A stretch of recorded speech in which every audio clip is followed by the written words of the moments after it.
Welcome back, dear viewers, to What If Naruto Learned Every Sage Mode. In this video, we're exploring a unique story that involves Naruto learning every form of Sage Mode that's been revealed to us, with the slugs getting their own Sage Mode, and Hashirama's being fit under Monkey Sage Mode. I know a lot of you believed that to be a good explanation, but more than just Naruto learning these techniques, I'm building a brand new story around it, because I thought it might be boring if I didn't. But anyway, are you ready to continue? If so, please direct your gaze up to the moon and let me return you to that world of the Infinite Tsukuyomi. Welcome to the Amagi. Before we begin, only 25% of our viewers are subscribed, so if you're a fan of the video, please like and double check if you are subscribed. And with that out of the way, let's get into the video. Naruto and Sasuke had found a room in an inn. It took some haggling from Sasuke and perhaps a genjutsu or two, especially considering that Sasuke had previously been robbed and had not even a yen to his name, but the two managed to find a room and were currently resting. Naruto looked off the balcony as Sasuke snacked in the background. Naruto looked down at his hand. He still hadn't come to terms with things. He thought he was a hairless macaw this whole time, but in reality, he was human? But what about what his father had said about humans? Humans were selfish, untrustworthy. For generations since the death of Hashirama Senju, they had refused to teach a single human for their ways. And yet, they had taught Naruto. So much didn't make sense to him. Why did he send Naruto here? No, he knew why he sent Naruto here. It would be conspicuous to send a monkey to the humans to take their map. But to send a human to humans, Naruto would blend in so much better. But they had left him unprepared. They hadn't yet told him that he would face this truth. They hadn't told him he was human beforehand. All they had done was give him the mission, give him some supplies, and then let him leave. Why was this? What was his father up to? Well, could he even call Enma his father anymore? If Enma was a monkey and Naruto wasn't, then did that mean that Enma wasn't really his father? He put his hand on the glass and looked down at the humans. He hadn't yet noticed that his own face twisted into a scowl, his eyes dripping tears to the ground. He hadn't noticed it at all. He was too deep in thought to notice it. "Hey, are you okay?" Sasuke asked from behind. Naruto looked up into the glass to see the boy's reflection, his eyes like rubies staring back at him. Naruto turned around but didn't see the red rubies he had seen before. "Yeah?"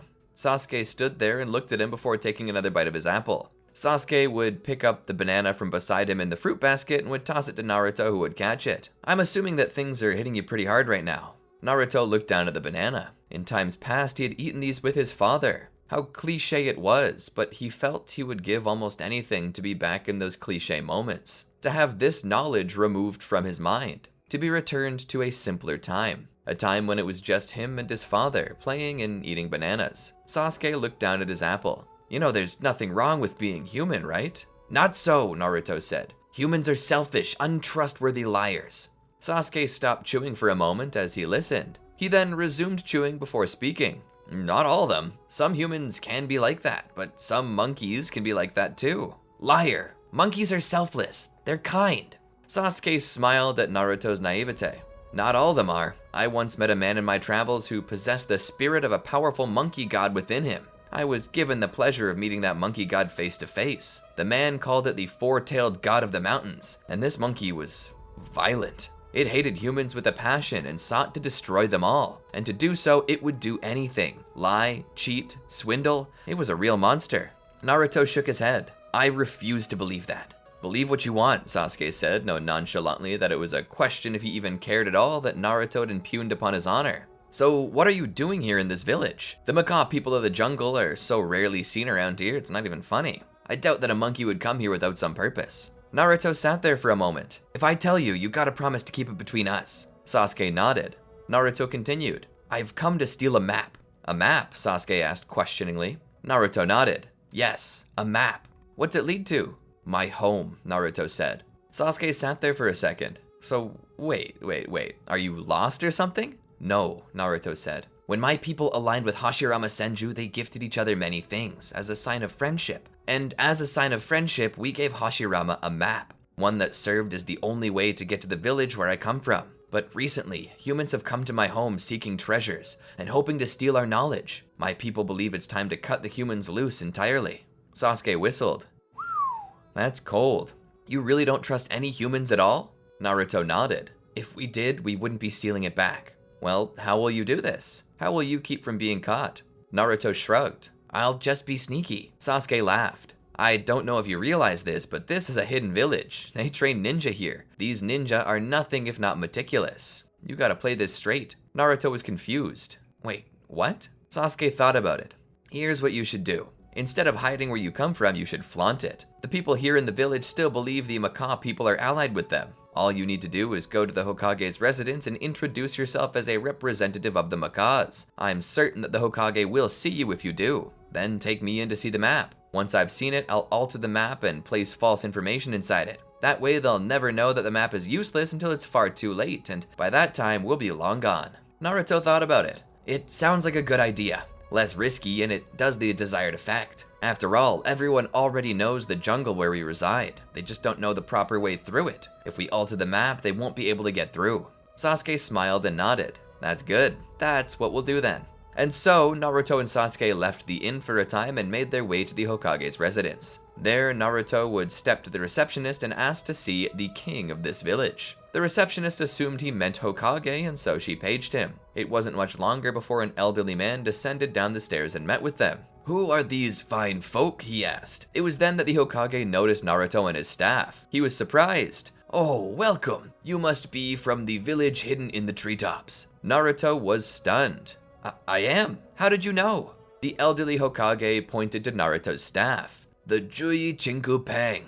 That is the staff held by every monkey king since time immemorial. If you possess it, then you're a guest of honor indeed. The elderly man bowed himself as low as he could with his old bones. Naruto would offer a slight bow in return while offering his hand to shake. My name is Naruto. Naruto of the Uzumaki stamp. The elderly man raised himself up and took his hand. It's a pleasure to meet you, Naruto. I am Hiruzen Sarutobi, the third Hokage of the Hidden Leaf Village. Pulling his hand back, Hiruzen spoke. We must get together a feast, something to celebrate your visit to the village. That's not necessary, Naruto said. Hiruzen shook his head vigorously. No, I insist. It's been such a long time since we've met with any ambassadors of the Macaw people. We must celebrate. Hiruzen turned to the receptionist. Send a message to Chef Teuchi. We will require his aid in making a feast fit for 2 kings. The receptionist nodded in understanding and began to prepare the message. Hiruzen then called for someone. They came in. Hiruzen would put his hand on Naruto's shoulder. See to it that he receives all the pampering he desires. Draw him a warm bath, clean his clothes, and get him a room to stay in. And do the same for his friend as well. No, that's quite all right. We have somewhere to stay. Sasuke elbowed Naruto. Don't be daft, your highness. We got our room basically for free at that inn. This place has got to be better.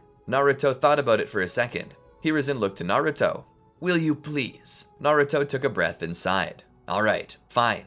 Hiruzen laughed and clapped. Wonderful. Servants then led them off. Naruto stood in a guest room. He was glad at least not to have to share a room with Sasuke. He was wearing a plush robe as the clothes he came in had been taken off to be cleaned. To be honest, Naruto never smelled as good as he did now. It was almost amazing what this soap could do for you. Collapsing into the bed, he found it as soft as he could hope for. Not only was the pillow down, but the whole bed, it felt like. It was 10 times better than the hammock he was used to. He could hardly help but nap for at least an hour or two. After all, he had a hard journey and would soon have another. From the sound of the snoring on the other side of the wall, it seemed as if Sasuke had already beaten him to the point. When Naruto woke up, he found the clothes he came in with had been washed and dried properly and were already laying at the foot of his bed. It disturbed him a bit that someone had snuck into the room while he was sleeping. He didn't trust these people well, and to know that he could have easily been assassinated in his sleep without ever knowing really annoyed him. But he assumed that none of them meant harm and that this was all just a treat for them. Naruto knew, however, even with all of this, they could not be trusted. After all, Enma had told Naruto of the travesties brought upon them because people had the map to the hidden village in the treetops. That was the sole purpose of Naruto's visit to this village, and he would not lose sight of it. After getting changed back into his old clothes, Naruto stood and exited the room where he found Sasuke. The two would wander about the residence for a moment, searching for the map. They would then enter the Hokage's office to find Hiruzen sitting at the desk. Oh, Naruto, please come in. Naruto felt like he had been busted, but just rolled with it. He walked into the room. Sorry to disturb you while you're working. We just wanted to see you. Hiruzen waved it off and smiled. Please, come in and sit down. Naruto and Sasuke would do so. So, what would you like to talk about? Hiruzen asked. Naruto looked at Sasuke and then around the room. I've never been to this village before and was considering going out later to see it. I was wondering if you could recommend anything worth seeing. Hiruzen nodded in understanding. Ah, there are so many places worth visiting. It's hard to say them all, but if I were to say two things, it would be to visit the Hokage's monument and visit the Will of Fire Memorial by Konoha Cemetery. Naruto thought about it for a moment. Cemetery? Why a cemetery? Hiruzen smiled. It's not quite as macabre as it sounds. That place possesses a statue of a flame that symbolizes the collective will of our village. There are many buried there, but they are honored by the statue, showing that their sacrifices were for the greater good of the village. But if that makes you uncomfortable, we could simply view the Hokage's monument. It's actually right outside if you would like to see it. Naruto smiled. That would be nice. But before we do that, I was wondering if you could show me some of the treasures exchanged between our two peoples. I'm fairly new to the position of heir to the Macaw people, and I would love to learn more about our history together. Hiruzen stood. Why, of course. He would bring Naruto to a hall where many treasures were located. Among these treasures were various objects. There was a staff that could extend and deflect ninjutsu, the sister staff to the one held by Naruto now. There was a scroll with certain fire-style ninjutsu, and beside that a flask that possessed the kanji for fire on it. This flask was given to us by the Macaw people. It said that all the great nations possess one flask from the sages of their regions from when they were created. We're within the land of fire, so named for this flask. It grants us the chakra nature of fire. Naruto would look at it. Is this treasure often used? Hiruzen shook his head. The chakra nature is bred into us at this point. We no longer need it. The Sage of Six Paths gave this to us to get us started with our chakra, but it's become natural for us to possess this nature now, so it gathers dust here as a relic of the past. Naruto nods. He then sees a leather scroll. And what is this? The Hokage looks at it. That, my friends, would be a map. Map? Sasuke asked. Hiruzen looked to him. Yes, the map to the village hidden in the treetops. It's our guide to the home of the Macaw people. It's perhaps the most priceless treasure we currently own. It's physical proof of the bond we possess with the Macaws. Without it, we'd never be able to find them again. The jungle is home to many mazes, a jungle of almost infinite paths, yet only one is correct. This is our lifeline with the Macaw people, and our symbol of trust with them. It's priceless to us. Naruto looked away. How about we go look at the Hokage monument now? Hiruzen smiled. Splendid idea. He led them up to the roof of the Hokage's residence to view the large faces carved into the mountain's surface. Naruto looked at them curiously. There are 4 faces here, but didn't you say you're the 3rd Hokage? So then, who's the 4th face? Hiruzen tapped the side of his nose with a finger to insinuate that Naruto was paying attention. That is the 4th Hokage. He is both my successor and predecessor. Naruto listened in. Hiruzen then began to speak of a tale in which the village was under attack by a weapon of mass destruction, an angry mountain god, a fox of 9 tails. He told Naruto that this 4th Hokage, Minato Namikaze, selflessly gave up his life to protect the village 14 years earlier, and that upon his death, Hiruzen returned from retirement to continue the legacy of the 4th. As Naruto gazed up at the 4th's face, he felt something. He couldn't put his finger on it. Hiruzen then spoke. It said that Minato was protector of the village and of the Macaw people. It said that he even once saved the life of Enma in a war, something Enma claimed he'd be forever grateful for. The 4th was a protector. I wish I could be as strong as him. Sasuke looked up at the face on the mountain and then looked to Naruto. No way. Naruto looked over. What is it? Sasuke shook his head. Nothing. It's nothing. Naruto looked up at the statue more. This one was a protector of the Macaw people, and it even saved the life of Enma much. So much of this didn't make any sense to Naruto. If this were true, then the Macaw weren't affected by the scroll at all, but then again, Naruto had heard the stories and spoke with those who had lost loved ones to the attackers. What was the meaning of this? The smell of cooked pork and seafood wafted up from below. Hiruzen sniffed it and released a sigh of pleasure. It smells like the food is nearly finished. Shall we head in and take a seat in the banquet hall? Naruto nodded. They made their way down and found a seat. Hiruzen sat at the head of the table as Naruto and Sasuke were given a place of honor to Hiruzen's side. Some of the greater heads of the village were here. Clan heads from all across Konoha gathered together. It was here that Hiruzen lifted a glass of sake to toast in honor of Naruto's arrival. Naruto felt a little shy in this moment, refusing to say anything on his own behalf. And after this, Hiruzen sat down and they were allowed to begin. Sasuke was scooping heaping helpings of everything onto his plate and saying that he would be going back for seconds. Naruto, on the other hand, began to wonder if he was truly worthy of eating this banquet. After this, Naruto would return to his room for the night and look out the window at the Hokage's monument. It was then that Sasuke came into the room. Things have died down for the night. Looks like old man Hiruzen went to bed too, so if we're gonna do it, now's the time.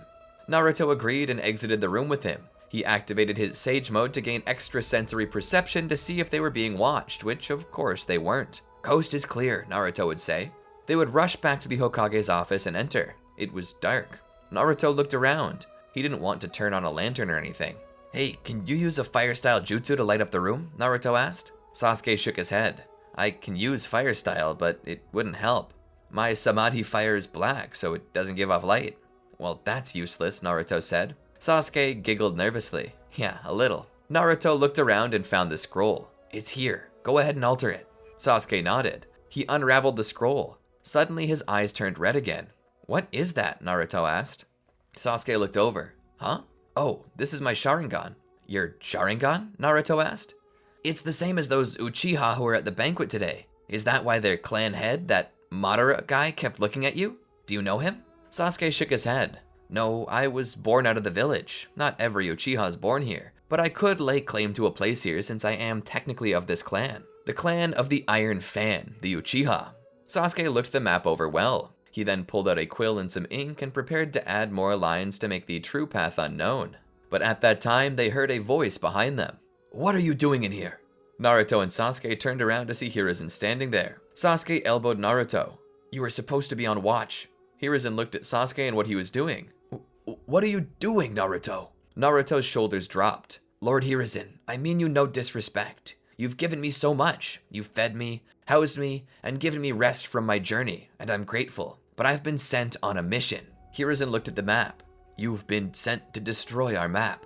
Naruto looked down and nodded. "If it were not needed, I would not do so. Not to you. You've been so kind, but as of late, we've been dealing with thieves and murderers, people seeking our knowledge and our treasures for selfish reasons. It's why we've been distant from your village lately." Hiruzen took up a chair and sat down.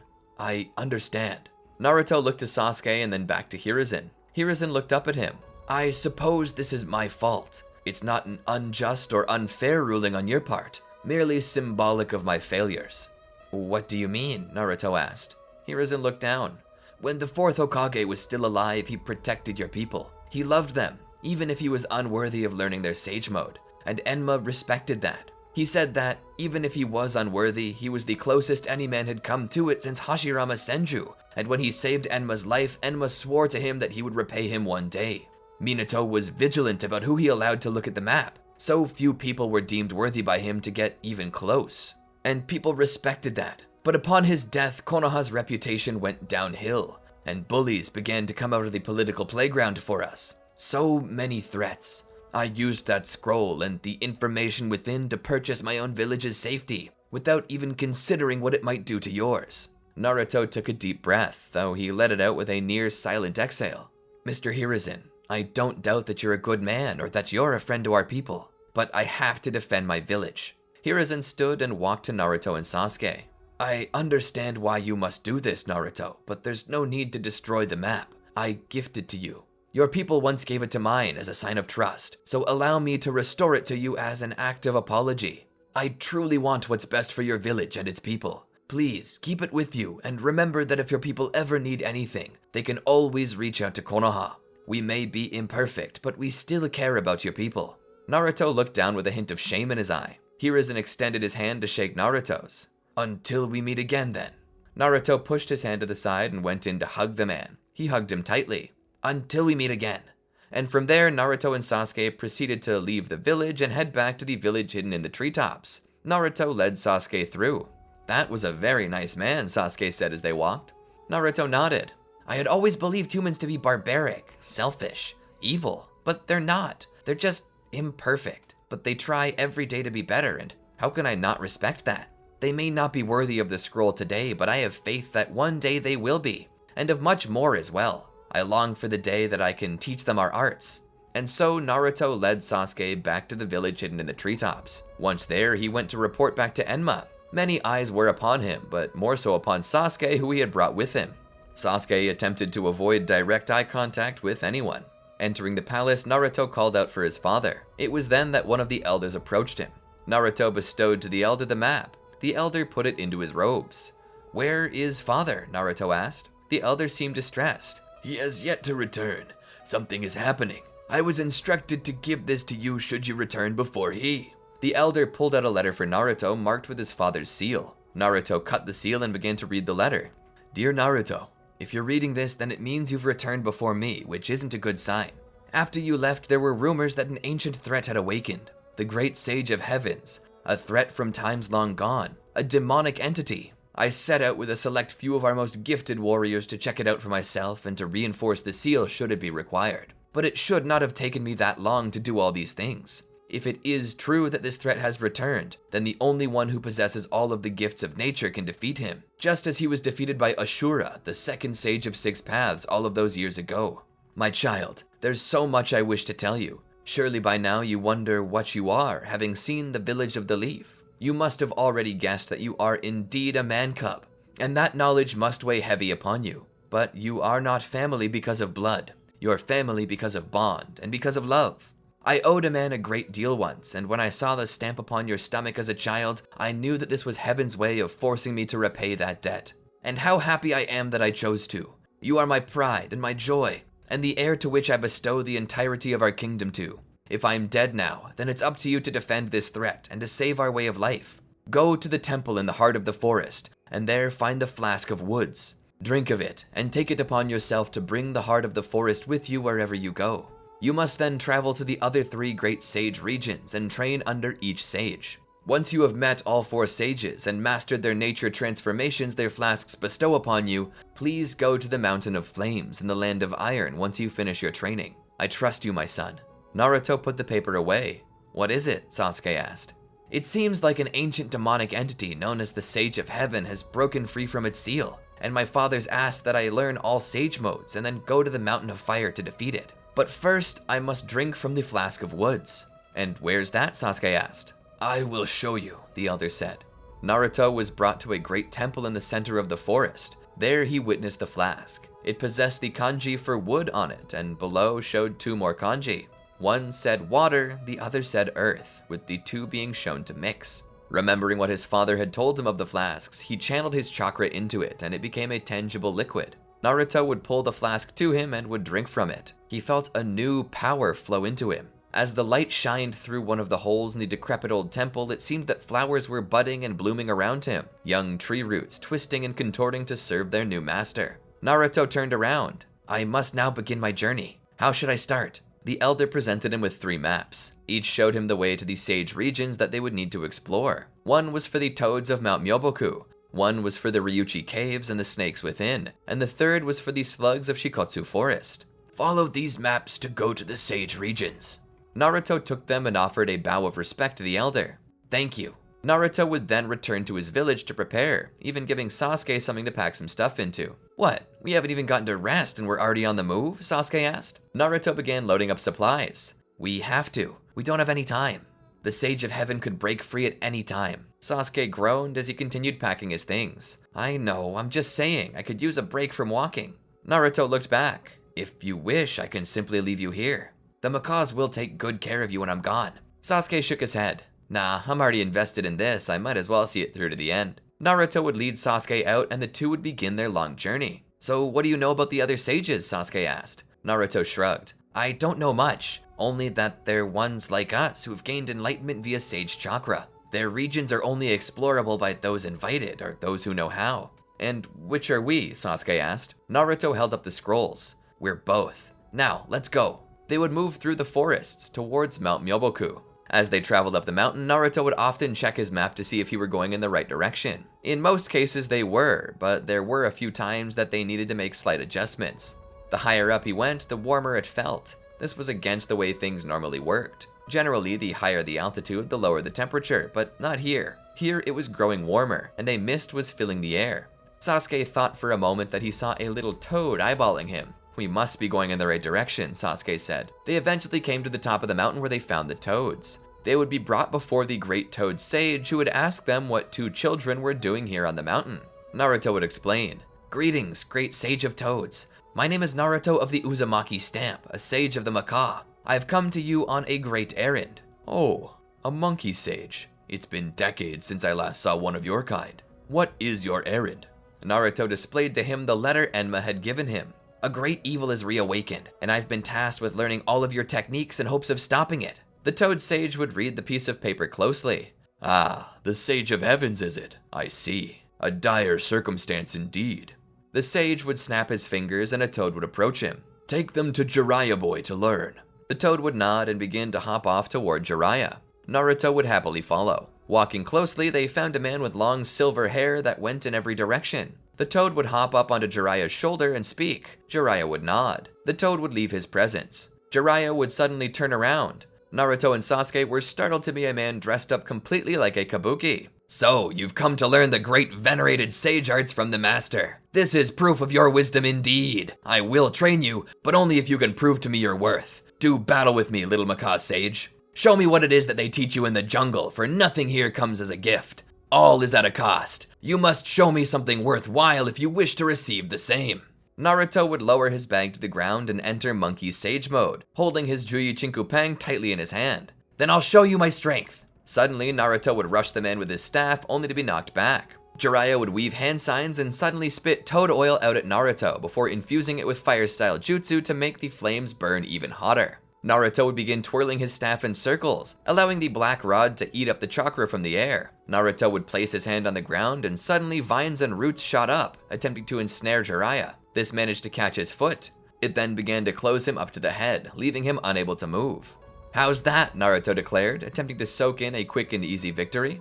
You think wood will stop one who uses fire? He began to spew oil all over the vines and roots, before igniting it with fire style. This burned the roots and vines to cinders, allowing him to escape. Jiraiya would leap into the air, forming a Rasengan before bringing it down on top of Naruto. This sent Naruto flying back. He struck a tree and laid upon the ground for a moment. He rose to his knees. Jiraiya popped his neck. It's been a long time since I've seen any real action. Naruto thought about it. Something he could do to beat this guy who was obviously far stronger than him. What weakness did he have? It was then that Naruto realized it. He had the same weakness that any man had. Naruto would suddenly utilize his transformation jutsu and his multi-shadow clone jutsu to create the harem jutsu, which stopped Jiraiya in his tracks. Sasuke turned away for a moment as his nose began to bleed. Jiraiya was the one in real trouble here. Seeing the sight nearly caused his soul to leave his body and ascend to heaven. As blood spurted from his nose, he fell back in defeat. Naruto let the jutsu go and returned to his natural form. He walked over to Jiraiya.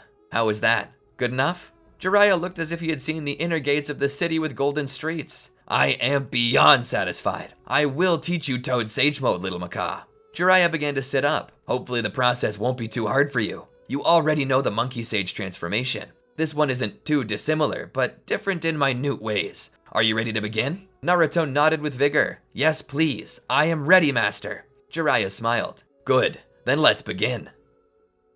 And that's where I'm going to pause it for the day. This is one of the favorite stories I have made in the recent months. I hope you're enjoying it just as much as I am. I hope to continue this story soon and hope that when I do, you'll join me. Be sure to tell me in the comments about more ideas like this one you might want me to follow, or tell us on our website. Be sure to like and subscribe to show your support for the channel and ring that bell to be notified of our latest videos as they release. And if you're hungry for more, check out some of our other videos. Until next time, peace.